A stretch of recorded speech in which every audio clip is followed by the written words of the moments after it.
अस्सलाम वालेकुम ट्रेडर्स। आज की इस वीडियो में मैं एज़ यूजुअली जैसे कि फ्राइडे को किया करता हूँ यूरो को, जीबीपी यूएसडी को, यूएसडी जेपीवाई को, बीटीसी को, आप लोगों की भरपूर फरमाइश के साथ क्रूड ऑयल को भी आज टेक्निकली एनालाइज करता हूँ डे ट्रेडिंग के हवाले से। शुरू करते हैं अपनी वीडियो को एक छोटे से डिस्क्लेमर के बाद, मेरे साथ रहिएगा। वेलकम बैक ट्रेडर्स, अस्सलाम वालेकुम। मैं हूं आपका दोस्त, आपका भाई, आपका कोच रियाज हुसैन। दोस्तों, मेरी तबीयत थोड़ी सी ख़राब है। मेरी कम आवाज़ को बर्दाश्त कीजिएगा। अपनी वीडियो का वॉल्यूम थोड़ा सा ज़्यादा कर लीजिएगा। मैं कोशिश तो कर रहा हूँ कि जितना ऊंचा बोल सकूँ मैं बोलूँ, लेकिन मैं इससे ऊंचा शायद बोल नहीं पा रहा हूँ। इस वक्त मैं हूँ गोल्ड के चार्ट पर हूँ और 15 मिनट टाइम फ्रेम मैंने सेलेक्ट किया हुआ है। 15 मिनट टाइम फ्रेम मैंने क्यों सेलेक्ट किया हुआ है, आप लोग बहुत अच्छे तरीके से जानते हैं। डे ट्रेडिंग के लिए हमें 15 मिनट टाइम फ्रेम में ही अपना ट्रेंड निकालना होता है और 15 मिनट टाइम फ्रेम में ही हमें अपने सपोर्ट या रेजिस्टेंस लेवल्स निकालने होते हैं। मैं आप लोगों को बताता चलूं कि ये जो एनालिसिस होगा ये प्राइस एक्शन ट्रेडिंग स्ट्रेटजी के हवाले से हमारा एनालिसिस होगा। आप देख सकते हैं कि 15 मिनट टाइम फ्रेम में गोल्ड जो है वो एक डाउन ट्रेंड में चल रहा है।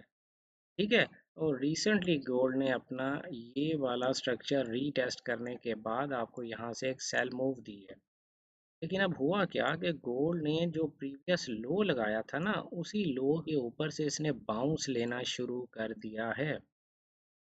अब अगर इस मूव में अच्छी सी जान होती तो ये थोड़ी सी ऐसे जिग जैग मूव के बाद एक नया लो लगाता। लेकिन मैं पता नहीं क्यों इस वक्त, पता नहीं क्यों नहीं, मतलब चार्ट को देखते हुए मैं ये आपको कह सकता हूँ कि गोल्ड शायद अब मज़ीद नया लो लगाने की बजाय थोड़ा सा अपवर्ड डायरेक्शन में कंटिन्यू करेगा। ये मुझे फील होता है। अगर गोल्ड ने यहाँ पर इसी तरह ये 1 2 3 मूव बनाते हुए ऊपर का सफ़र तय करना शुरू कर दिया तो इट मीन्स कि गोल्ड अब मज़ीद थोड़ी देर के लिए नीचे नहीं जाना चाहता। और हम क्योंकि डे ट्रेडर हैं, हमें तो आज की ट्रेड फाइंड करनी है। मैं कोई लॉन्ग टर्म आपके साथ प्लान शेयर नहीं कर रहा हूँ। तो आज की ट्रेड के हवाले से मैं ये कह सकता हूँ कि आपके पास जो नियरेस्ट एंट्री पॉइंट है ना फ्रेंड्स, तो ट्रेडर्स भाइयों बहनों, वो ये वाला हाई आपके पास नियरेस्ट एंट्री पॉइंट है जो तकरीबन 1933 के आसपास बनता है। अगर गोल्ड कहीं सफ़र करता हुआ 1933 के आसपास तक चला जाता है तो आपको यहाँ से सेल ढूंढनी चाहिए। क्यों? क्योंकि 15 मिनट टाइम फ्रेम का जो ट्रेंड का जो बायस है वो शॉर्ट है और हमें शॉर्ट ट्रेड ही ढूंढनी है। लेकिन अगर गोल्ड यहीं से नीचे जाना शुरू कर देता है तो हम क्या करेंगे? फिर ऑब्वियसली हम इस लो के ब्रेक होने का इंतज़ार करेंगे। गोल्ड यहाँ से इस लो को ब्रेक करे जो अभी उसने 19 का जो उसने लो लगाया है, वो इसको यहाँ से ब्रेक करे और फिर इसके रीटेस्ट पे आपको कोई ना कोई सेल रीज़न दे तो आप सेल करेंगे। लेकिन करंट सूरत हाल में गोल्ड इस वक्त जहाँ पर भी चल रहा है, यहाँ मैं आपको किसी किस्म की कोई ट्रेडिंग सजेशन नहीं दे सकता हूँ क्योंकि gold is in the middle of nowhere at the moment. वो किसी भी सपोर्ट या रेजिस्टेंस लेवल पर नहीं है। तो आपको पता है कि हम ब्लाइंड ट्रेडिंग नहीं करते हैं। ठीक है। तो मैंने आपको बता दिया, अगर आपने बाय करना है तो आपको ये 1933 के ब्रेक होने का इंतज़ार करना है और फिर इसके रीटेस्ट पे बाय करना है। अगर आपको सेल करना है तो ये $19 के ब्रेक होने का और उसके रीटेस्ट का आपको इंतज़ार करना है। उसके बाद आपने यहाँ से कोई सेल या बाय एंट्री लेनी है। फिलहाल आपने यहाँ से किसी किस्म की कोई सेल या बाय एंट्री नहीं लेनी। एक काम आप और कर सकते हैं, ठीक है। एक काम आप और क्या कर सकते हैं कि गोल्ड यहाँ से ये छोटा सा पुल बैक ले और इस लो को ब्रेक किए बगैर एक नया हाई बना दे तो क्या होगा? हमारी इंटरनल 1 2 3 मूव कंप्लीट हो जाएगी। ठीक है। जब हमारी इंटरनल 1 2 3 मूव कंप्लीट हो जाएगी तो अब आपका ये दो पॉइंट आपके सपोर्ट बन जाएंगे। आप इन दोनों पॉइंट के सपोर्ट पे इधर या इस लेवल पर जो आपका ये 1922 बनता है या $1925 बनता है, इन दोनों के पास अगर गोल्ड आ जाता है ये 1 2 3 मूव कंप्लीट करने के बाद, तो फिर आप यहाँ से बाय लगा सकते हैं, एट 1933 तक जाने को एक्सपेक्ट कर सकते हैं। ठीक है, अगर आपने हर सूरत आज ट्रेडिंग करनी है तो। Let's go to GBP USD. GBP USD 15 minute time frame में। अच्छा, चलें ठीक है, अगर हम यहाँ से अपना ट्रेंड शुरू करते हैं, ये देखिएगा 182, ये रीसेंट आपका हाई था। ये आपका हायर लो, ऐसा हायर लो है, आप देख सकते हैं, जिसको जीबीपी अभी तक ब्रेक नहीं कर पाया, और ये तीनों आपके इक्वल हाईज हैं। यानी ये जो आपका रीसेंट हाई बना था, प्राइस ने उसे अटेम्प्ट तो किया ब्रेक करने का, ब्रेक नहीं कर सका। प्राइस एक दफ़ा, दो दफ़ा, तीन दफ़ा, चार पांच दफ़ा यहाँ पर इस हाई को ब्रेक करने की अटेम्प्ट कर चुकी है दोस्तों। तो लेकिन प्राइस इसको ब्रेक नहीं कर पा रही। It is also telling us a story के शायद ये जो अप ट्रेंड थोड़ी देर के लिए 15 मिनट में आया था, ये एग्जॉस्ट हो गया है। शायद अब जीबीपी यूएसडी में ऊपर जाने की ताकत नहीं रही। तो हमने जीबीपी यूएसडी में बाय में उस वक्त तक नहीं बैठना जब तक जीबीपी यूएसडी ये 1.2418 से लेकर 1.2430 यानी 1.2430 डॉलर को ब्रेक करके जब तक जीबीपी यूएसडी ऊपर क्लोजिंग नहीं देता है, प्रॉपर ब्रेकआउट नहीं करता है, हमें तब तक जीबीपी में बाय फाइंड नहीं करनी है।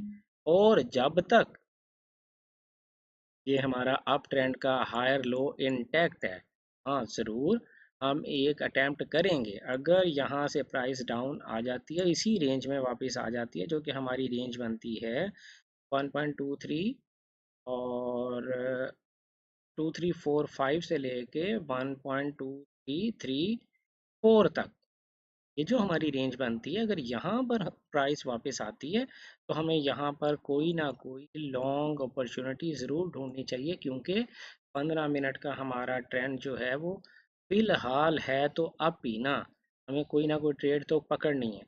लेकिन जहाँ पर इस वक्त प्राइस है, ये ट्रेडिंग अपॉर्चुनिटी का कोई जोन नहीं है। अगर आप एक ज़बरदस्ती जोन बनाना चाहते हैं तो वो एक ऐसे बन सकता है कि देखें, ये एक इंटरनल आपका स्ट्रक्चर बन रहा था, तो इस स्ट्रक्चर के पास से आपको अगर कोई बाय अपॉर्चुनिटी मिलने की कोशिश हो रही है, तो आप इसी स्ट्रक्चर के लो का स्टॉप रखेंगे हर सूरत। अब यहाँ से आपको कोई बाय अपॉर्चुनिटी मिलती है तो आप उस बाय अपॉर्चुनिटी को अवेल करने की कोशिश कर सकते हैं। लेकिन टेक्निकली आप ये देखें, ये हाई और ये लो बेसिकली ये आपका स्विंग हाई और स्विंग लो की कैटेगरी पे पूरा ही नहीं उतरता यार, और से देखने पर पता चला। तो लिहाजा ये कोई भी इंटरेस्टेड पॉइंट नहीं है प्राइस के लिए। आपको हर सूरत यहाँ तक प्राइस के आने का इंतज़ार करना है अगर आप बाय करना चाहते हैं। वरना ये जो ऊपर वाली इंडिकेशंस बता रही है ना कि प्राइस अपने हाई को एक्सटेंड नहीं कर पा रही, आई एम एक्सपेक्टिंग कि आज या आने वाले दिनों में गोल्ड इस लेवल को भी ब्रेक कर जाएगा। ये जो इसका हायर लो का लेवल है तो ब्रेक कर जाएगा, और हम एक डाउन ट्रेंड, गोल्ड नहीं सॉरी यार, जी यूएसडी में हमें एक डाउन ट्रेंड जो है वो देखने को मिलेगा। फिलहाल जहां जीबीपी खड़ा है, जहां गोल्ड खड़ा है, ये दोनों हमें किसी किस्म की कोई बाय या सेल सजेस्ट नहीं कर रहे हैं। यूरो यूएसडी की तरफ जाते हैं। यूरो यूएसडी में करंट ट्रेंड तो हमारा डाउन ही है, लेकिन एक बिगर पिक्चर लेने के लिए मैं थोड़ा सा जूम आउट करता हूँ। तो अब आप ये देखें ना यार, यूरो यूएसडी रेंज बाउंड फंसा पड़ा है एक रेंज के अंदर। कितनी दफ़ा अगर मैं प्रीवियस ट्रेंड को अप ट्रेंड मान लूँ, तो ये एक दो तीन चार, ये पाँच पाँच अटेम्प्ट्स ये कर चुका अपने इस हाई को ब्रेक करके नया हाई बनाने की। और ये वाला जो हाई है आप जानते हैं, ये हाई है तकरीबन 1.0926 डॉलर के आसपास। इस हाई को गो यूरो ब्रेक नहीं कर पा रहा है। तो खैर ये तो हमारी बिगर पिक्चर थी, तो इट मीन्स कि यूरो में डाउन ट्रेंड कंटिन्यूएशन आ सकती है, आल्दो प्राइस जो है वो ऑलरेडी अपना डाउन ट्रेंड स्टार्ट कर चुकी है। अगर आप देखें तो ये हमारा एक डाउन ट्रेंड का आखिरी लोअर लो और लोअर हाई बनता है। तो as long as the price is trading below this level, ये जो लेवल है आपका 200। ये जो आपका लेवल है, जब तक प्राइस इस लेवल से नीचे है आपका ट्रेंड यूरो में डाउन ही रहेगा। पहली सेल आपको यहाँ से मिल सकती थी जो कि मिल गई है। अभी करंटली हम क्या करें, क्या ये लेवल हमारे लिए बाय का काम देगा, सपोर्ट का काम देगा? नहीं देगा। डाउन ट्रेंड में जो लोअर लो होता है वो आपकी सपोर्ट लेवल नहीं होता है।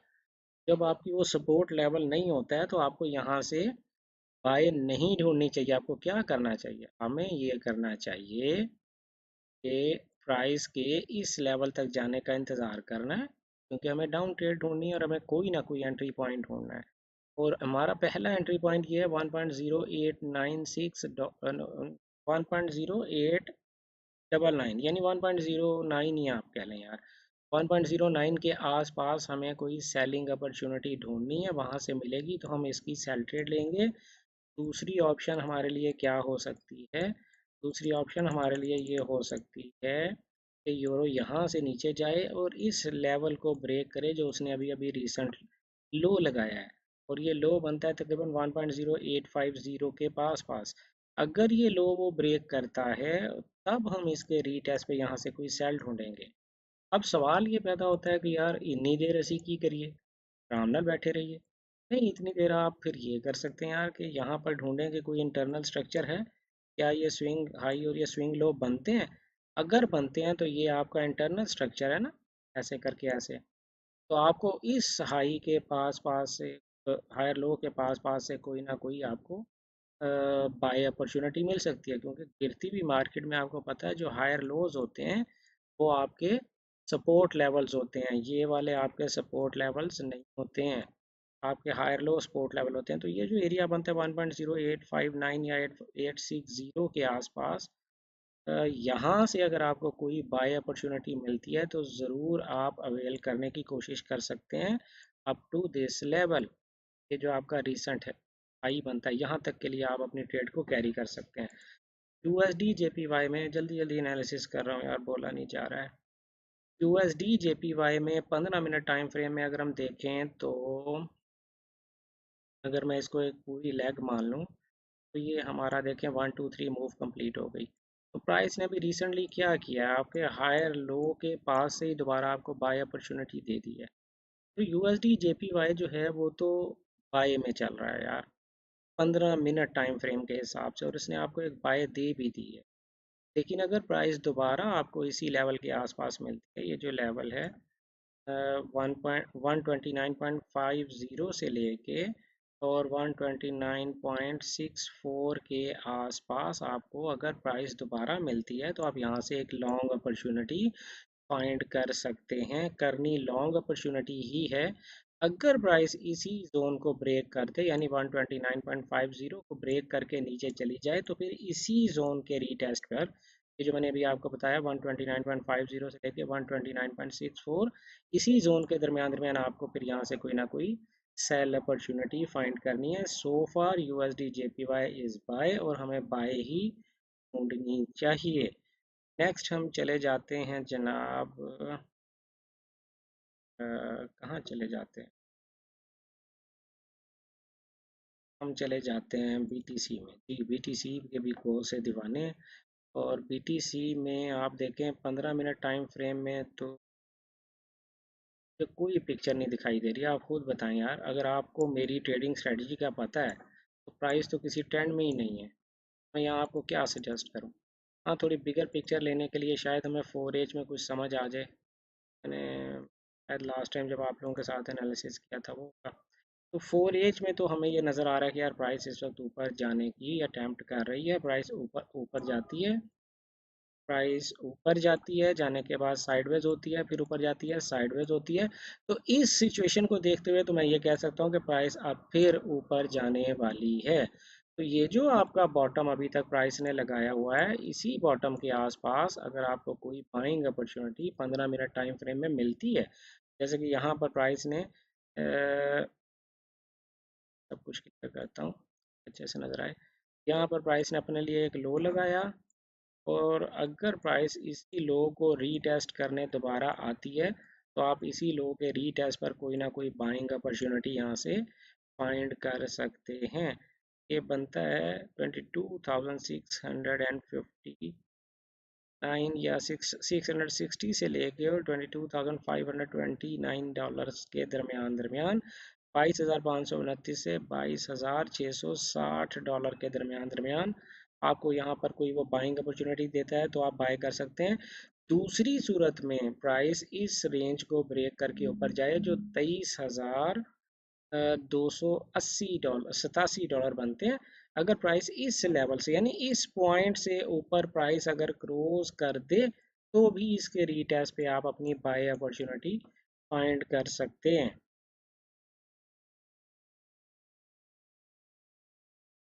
आइए चलते हैं अब हम क्रूड ऑयल की तरफ। ऑयल क्रूड ऑयल हम चले गए। क्रूड ऑयल में हमारे पास आ रहा है जनाब 81.13। 15 मिनट टाइम फ्रेम है यार। 15 मिनट में तो देखें कुछ समझ नहीं आ रही प्राइस की कि ट्रेंड में नहीं है प्राइस। और ये इतना बड़ा पुल बैक मारने के बाद प्राइस इसके अंदर ही घूमती चली जा रही है। तो मैं यहाँ पर आपको क्या बाय या सेल अपॉर्चुनिटी बता सकता हूँ। डे ट्रेडर के लिए तो किसी किसी से कोई बाय सेल अपॉर्चुनिटी इसके अंदर दिखाई नहीं दे रही है। 4 टाइम फ्रेम में जाके कोई पिक्चर ढूंढने की कोशिश करते हैं। आप देखें 4 टाइम फ्रेम में ओवरऑल अगर आप देखें ट्रेंड अगर डाउन था तो प्राइस ने, मैं ट्रेंड लाइंस को आपको पता है पसंद नहीं करता हूँ, अगर ये वाली ट्रेंड लाइन थी तो ट्रेंड लाइन प्राइस ने ब्रेक कर दी है। उसके सारे रूल मीट हो गए हैं। यहाँ लो भी लग गया है। तो अब मैं समझता हूँ कि ये शूट करेगा ऊपर की तरफ। कि मैं ओवरऑल आपको अपना एक बायस दे रहा हूँ क्रूड ऑयल के हवाले से कि ये लंबा शूट करेगा ऊपर और इसकी प्राइस बहुत ज़्यादा हो सकती है। दोबारा ये 94 वगैरह के एरिया को टच कर सकता है। लेकिन फ़िलहाल क्या हो रहा है, चलें 4 एज का मैं आपके साथ एनालिसिस कर देता हूँ। हमारे पास जो प्रीवियस हाई था वो ये था और प्रीवियस लो था वो ये था। अगर हम इस तरह से लेकर चलें तो ये देखें इक्वल लो हमारे पास बने। ये हायर लो दोनों सेम है। प्राइस ने ये हाई बनाया और इस हाई को रीटेस्ट करने गई और इसको ब्रेक नहीं कर सकी। और इवेंचुअली प्राइस ने अपना लो, ये जो इंटरनल लो बनाया था उसे ब्रेक करके डाउन किया। और अब यहाँ से रिजेक्शन लेके अगर प्राइस इस तरह नीचे आ जाती है जो कि एक्सपेक्टेड है कि प्राइस करंट सिचुएशन में प्राइस एक्सपेक्टेड है कि क्रूड ऑयल जो है ये 81 के करीब करीब चल रहा है। ये 78.50 तक आ सकता है। जब क्रूड 78.50 के करीब करीब आए तो आपको कोई ना कोई यहाँ से बाय अपॉर्चुनिटी फाइंड करनी है ताकि आप ट्रेंड में रह सकें। लेकिन अगर क्रूड 78.50 को क्रॉस करके नीचे क्लोज हो जाता है तो फिर इसी के रीटेस्ट पर आपको यहाँ से सेल ढूंढनी है। As per 4 time frame 15 minute में मेरे पास किसी किस्म की कोई ट्रेडिंग अपॉर्चुनिटी फिलहाल मुझे दिखाई नहीं दे रही है। मैं यही कह सकता हूँ कि क्रूड जो है ये इस हाई लो को या इस हाई को ब्रेक करेगा तभी आप कोई एंट्री ले सकते हैं। इसको ब्रेक करके ऊपर जाए रीटेस्ट पे बाय करें, इसको ब्रेक करके नीचे आए रीटेस्ट पर सेल करें। इसके अलावा मुझे कोई ट्रेडिंग अपॉर्चुनिटी क्रूड के अंदर नज़र नहीं आ रही है। उम्मीद है कि प्राइस इसी तरह बिहेव करेगी जैसे हम एक्सपेक्ट कर रहे हैं। आप सब लोग अपना ढेर सारा ख्याल रखिए। Good luck, happy trading.